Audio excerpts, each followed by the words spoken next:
Okay, so mayong hapon sa tanan. Welcome internet.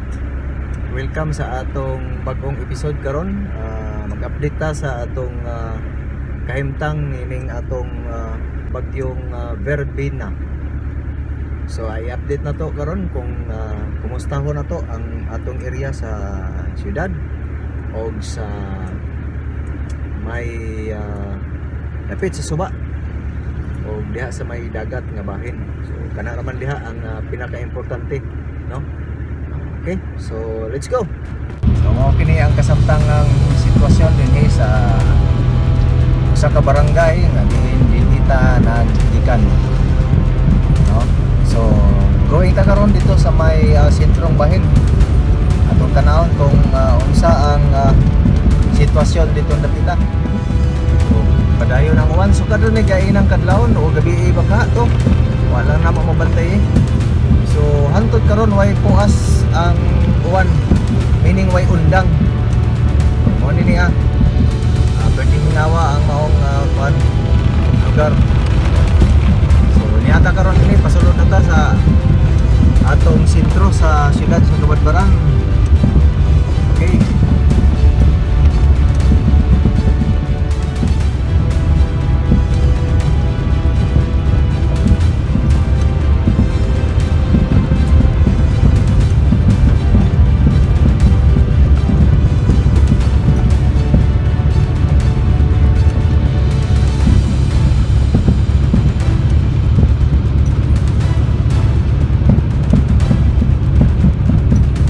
Pagihapon mga sakyanan nga nang di-park, siguro nangumpra na nindaan, nagpanagana na niya sila.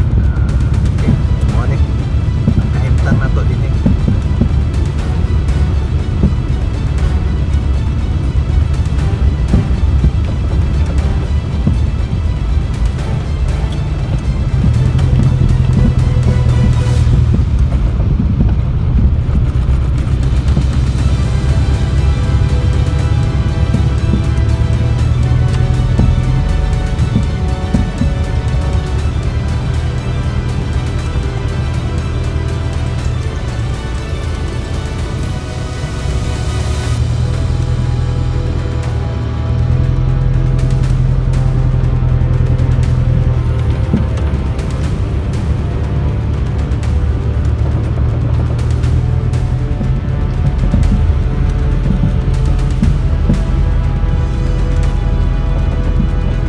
Doon ako mura og ni brown out.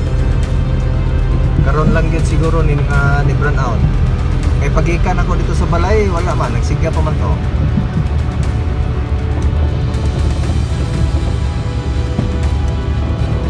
So ato ta karon dito sa may kuan.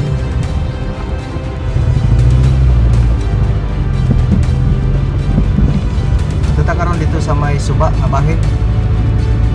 Atong lantawon kung sa ang sitwasyon sa kadakon sa tubig para mahimot ang pagpangandam.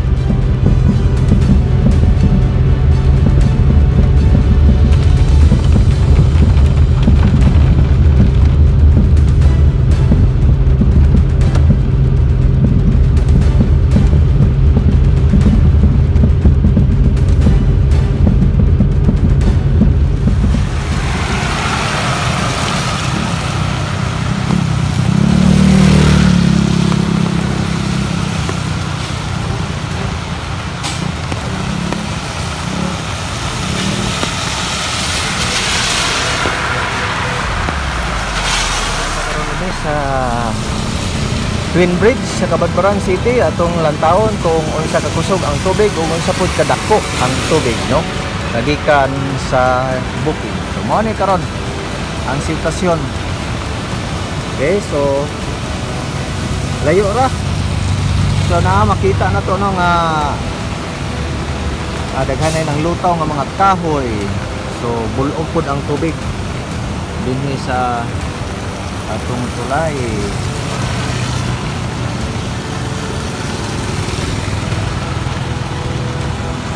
So na makita ninyo ang flood control sa Cabadbaran City. Ligon dili pareha sa uban nga mga lugar nga nangadali ra pagkaguba. Pero diri sa amo perting ligo na gi kay ni. Hindi basta-basta maguba tungod kay maayo ang ilang pagkatrabaho ani. So dako na gid ang tubig pero di pa ni sa ilahang kuan level, layo pa kayo.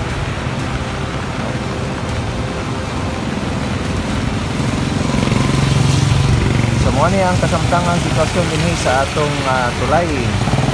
So motabok ta dito pikas. Atong nanawon pikas na banon.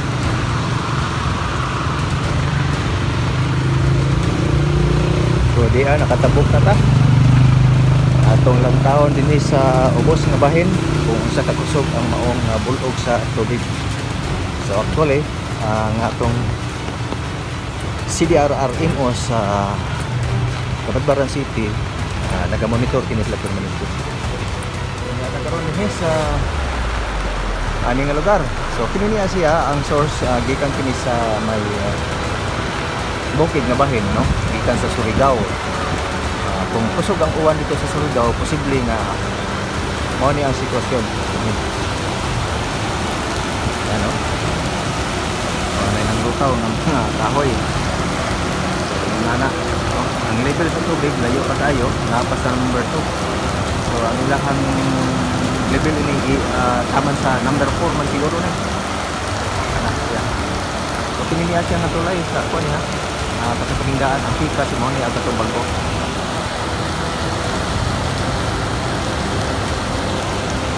So makita na to ang flood control.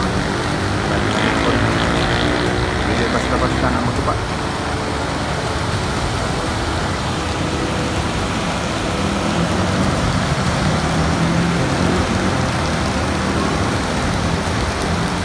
Makadumdum ako diri kininian ko na yung nakita kanya to sa may pamiyan medyo kayo magkuhan mga ligo mamasol kauban na sa atong mga silingan kanya to. So mo ni ang sitwasyon no ini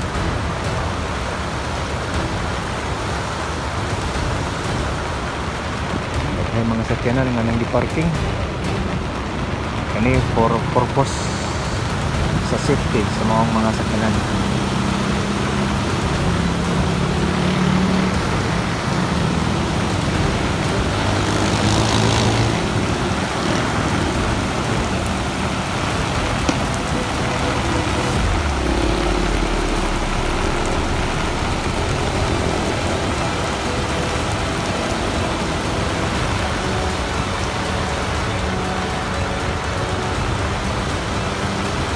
Ang delikado ani ni kung ang tubig musay-an na ini kini niya musay-an na ani kana kusog na di kayo na ako ang kinana siya di na siya pwedeng basta na lang.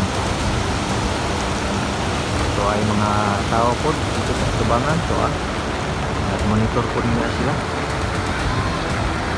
dahan lugar kita man to. So posible dito sa katong akong camping site nako dako-dako na dito tubig dito sa may dam.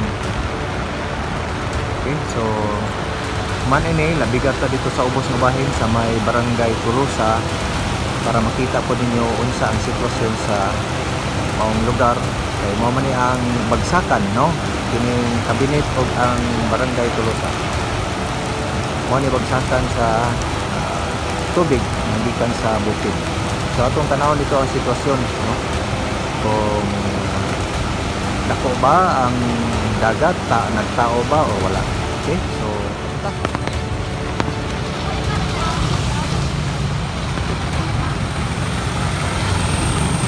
So makita na to mga sakyanan kini niya siyang area padong niya dito sa may Surigao City no. Dagan lagay na natin dagan ng labay kini niya sila padong na ni pauli.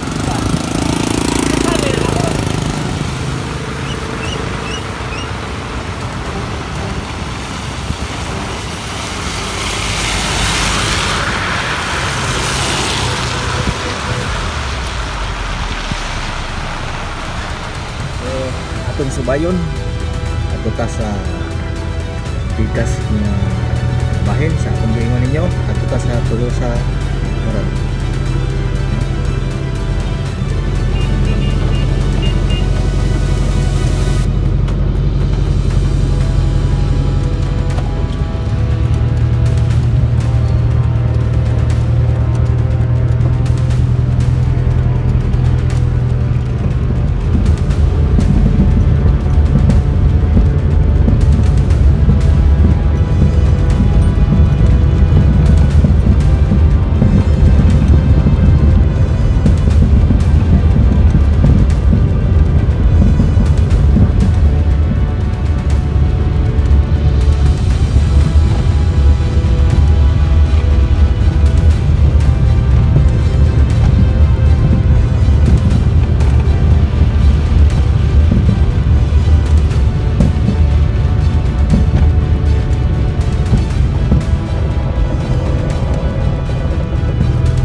Sa may Barangay Dos hanging bridge kay dinhi maklaro po na to ang maong suba.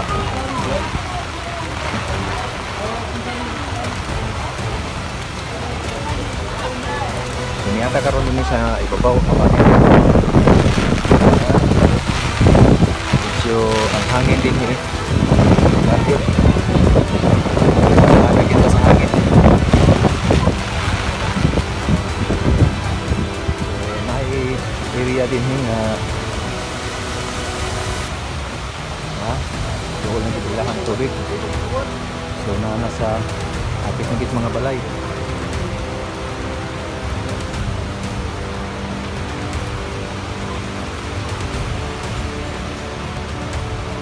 Mana? Ay panam-anam na ang tubig.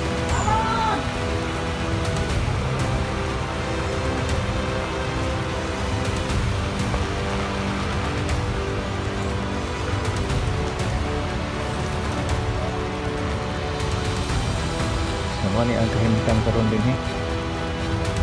Ngata karon din sa may hanging bridge. At pagni mo ni ang Roswagan. Ang gitindutan.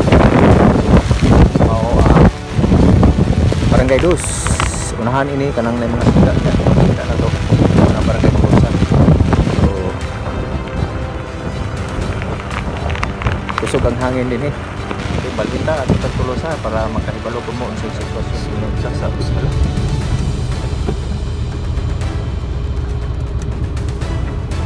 Delikado ni ba?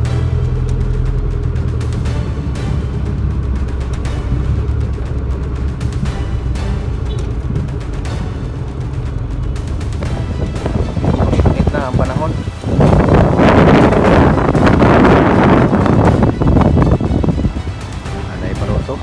Giandam na rin para bugkutan na para in kaso og buwan. Nyata karon dinhi sa may Sabang Dike. Mo ni ang atbang nyata karon diri sa Tolosa. Medyo ngit-ngit nga din atayo maklaro pero madungog ninyo ang bulog sa tubig, no? Nyata karon dinhi sa estuary. Nagtagbo ang dagat ug ang suba. Meaning na ata karon din sa may Sabang na bahin. So makita na to ang isla mura o padoon na din pagkawala na.